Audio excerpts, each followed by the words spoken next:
Hey everybody. We are continuing in our series of the disciples. Today we are going to talk about Philip. Now, Philip, Andrew, Bartholomew, Thomas, and Matthew were mentioned as the quiet workers. We already talked about Andrew. He was our part 2 of this series. Today we're going to talk about Philip. Philip was one of the 12 main disciples of Jesus. He is one of 4 people named Philip in the Bible. And he's often confused with Philip the Evangelist, who plays a minor role in the book of Acts. The other 2 Philips are both sons of King Herod. One wife named one Philip, and the other one I think it's Philip Herod or Herod Philip. But Philip is only mentioned a handful of times in the New Testament. 7 times in the Gospels and 1 in Acts. 4 of those mentions are just a list of the apostles. We don't learn much about Philip from the Gospels and the book of Acts. We learn that he is always listed with Bartholomew.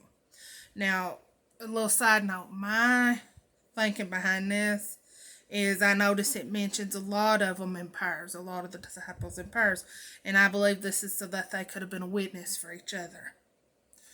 Now, we know he was one of the 12 apostles. He came from Bethsaida, a town by the Sea of Galilee. This may seem like a trivial detail, but later when Jesus and the disciples came to Jerusalem, some Greek men from Bethsaida wanted to see Jesus, and they came to Philip. Now, it speaks of this in John chapter 12. Let's see, I got it marked. We're going to be doing a little Bible reading with him.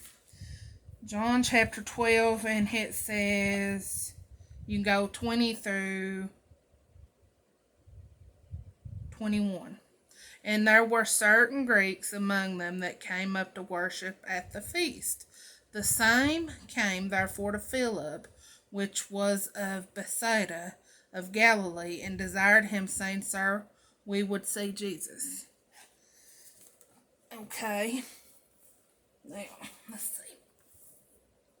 Church tradition holds that Philip preached the gospel in Greece, Syria, and Phrygia. After Jesus called Peter, Andrew, James, and John, he called Philip.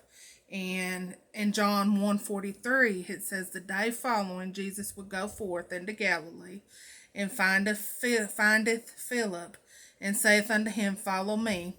Like Andrew, Philip's first reaction after meeting Jesus was to go and tell someone about him, which he did. He told Bartholomew.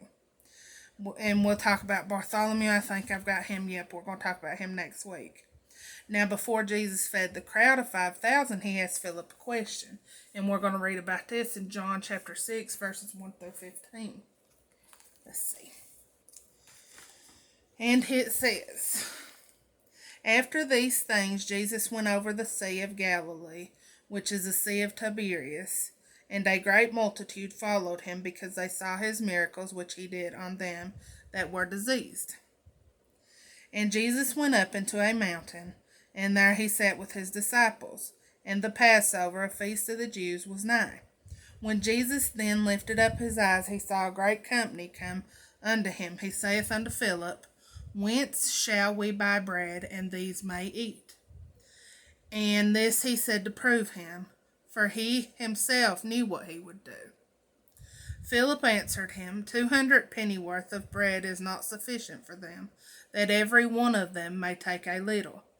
One of his disciples, Andrew, Simon Peter's brother, saith unto him, There is a lad here which hath 5 barley loaves and 2 small fishes, but what are they among so many? And Jesus said, Make the men sit down. Now there was much grass in the place, so the men sat down in number about 5,000.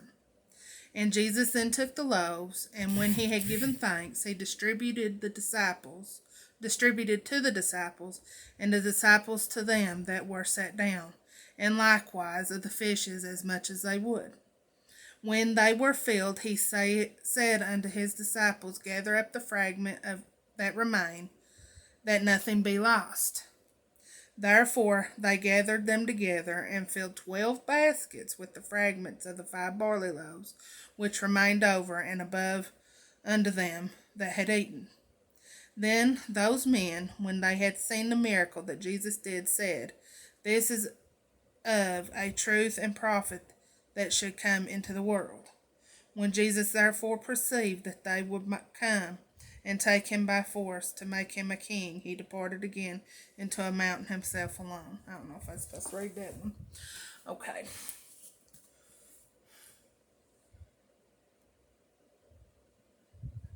Now, Jesus already knew what he was going to do, but he asked Philip what it would take to feed these people.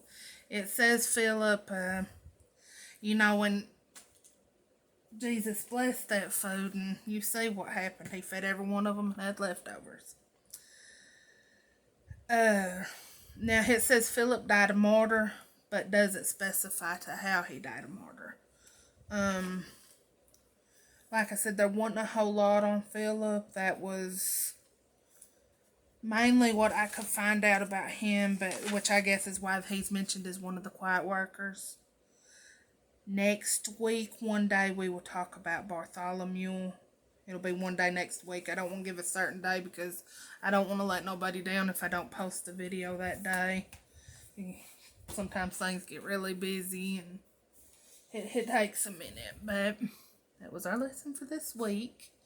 If you aren't already subscribed, subscribe so you'll get notifications when I post new videos. Don't forget to like this video. You all have a good week. I love each and every one of you, and I will see you next week. And if you have any questions, comment them below. If you want to hear about anybody, also comment that below. And I love y'all. I'll see you next week.